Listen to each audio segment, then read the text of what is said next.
Of Block 1. Painful reminders of lost homes.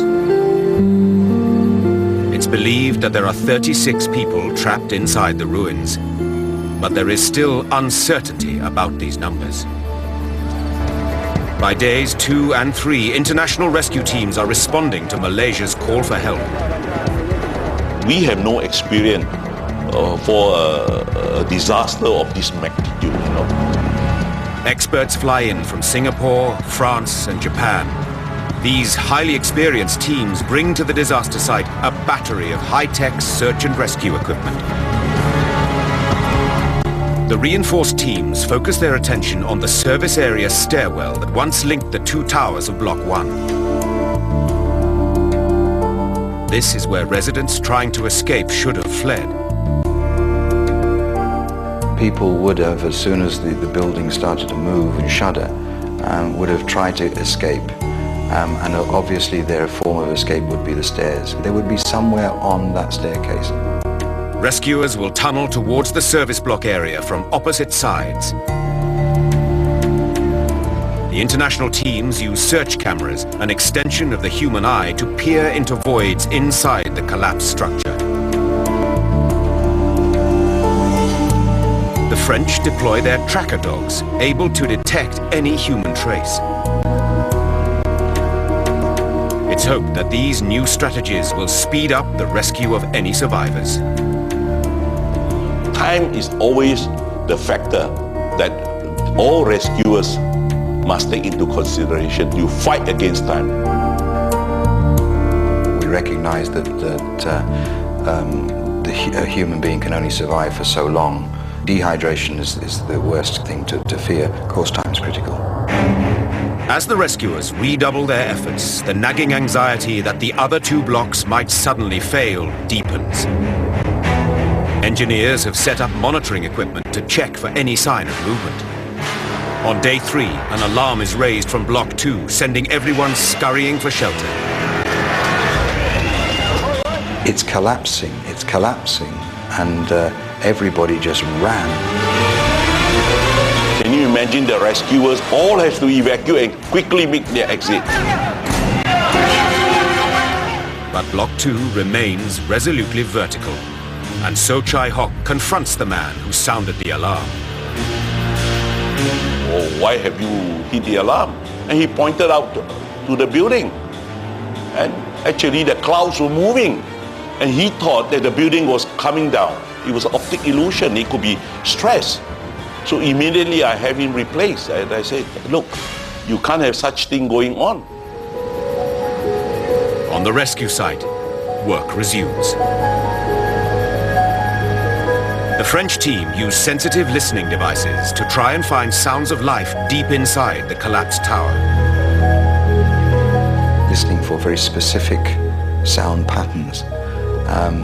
And the way they do it is by inducing a series of knocks which have a normal response. Now, if I gave the normal reaction would be, and that's the sort of pattern that they would use. On the evening of the 3rd day at 7:30, there's a sudden buzz of excitement. A member of the French team hears an answering pattern of knocks. The whole operation ceased to allow time to hear it clearly. The knocking sound is faint and intermittent, but Mike Ricard has never doubted what he heard. It was a very distinct reply, and I listened to it, and that reply was repeated and repeated. It sort of made the hairs at the back of my neck stand up. I mean, I could hear somebody somewhere in the vicinity was replying to this induced knock. The sound galvanizes the rescuers and raises hope among the waiting relatives. They heard knockings and I sort of believed that. Because it is possible for somebody to actually be knocking and respond to what the people are doing on top. That gave me hope. Now, all of Malaysia prays that the rescuers have at last found another survivor of Highland Towers. 5 days after the catastrophic collapse of Highland Towers Block 1, the rescue operation continues day and night. So far, just 3 of the residents who were inside at the time the tower collapsed have been found alive. One of them, Shizui Nakajima, has died from her injuries in hospital. But now, the French rescue team has detected the sound of knocking from somewhere deep inside the rubble and have been using the knocks for over a day to try to locate 1 or more survivors. The rescuers know that this fragile sound is the last chance to find anyone alive. It came from within the structure, that's all I could say. Where within the structure, don't know, because the way that sound travels through concrete is weird and wonderful. You can't say it's over there and how far over there. You just don't know. We do not give up so easily. We will continue. Even we can save 1 more life. It's worth the effort of all of us there. That was the bottom line which we told our people. Even 1 more life, I say. For 2 more days, the rescuers listen to the fading knocks, frantically trying to locate the source of the sound. But at the beginning of day 7, there is a heart-stopping silence. The knocking stops and is never heard again. That silence is the end of hope. Hope is the last thing you lose, but you know, it is very, very painful when you have to face that. My hope died at day 7. As that last knock faded, the wreckage of Highland Towers Block 1 becomes, instead of a trap, a tomb. Reluctantly, a decision is made to end rescue efforts and begin a search for the dead. The only way we knew we were going to quickly access any bodies was to go in with heavy machinery. As the machines begin smashing up the rubble, the emotional impact on the waiting relatives, who now realize that no one can still be alive, is shattering.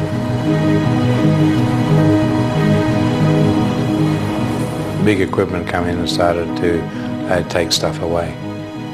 And that, emotionally to the families, that was devastating.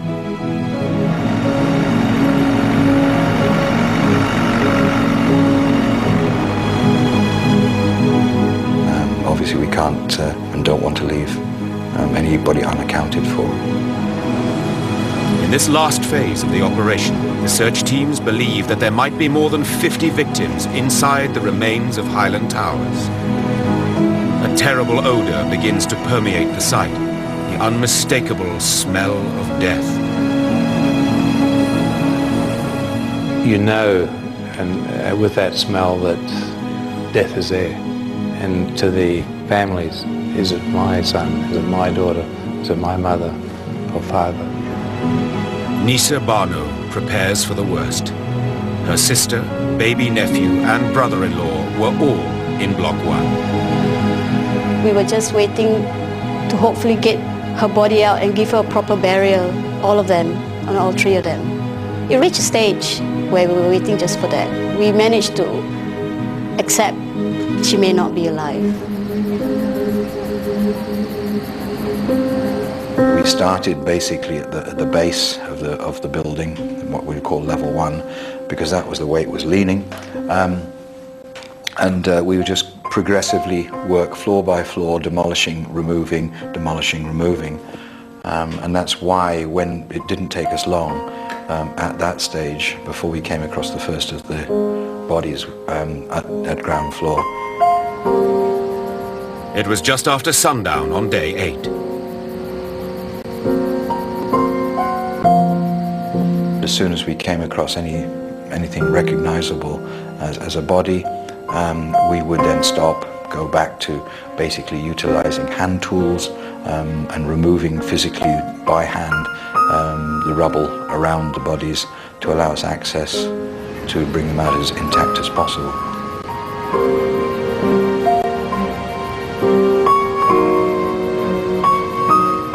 I remember watching the bodies being brought out by the workers, and they were all in various states of decomposition.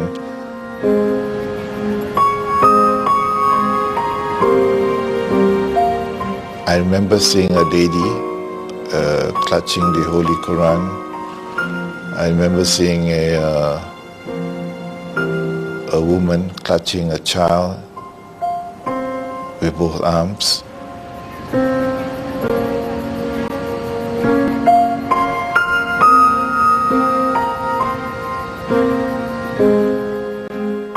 It's natural to protect your loved ones, and that last minute of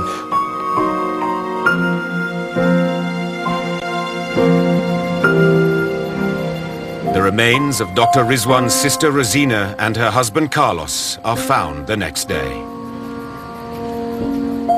They found them in the staircase, somewhere between the third and second floor, together in an embrace.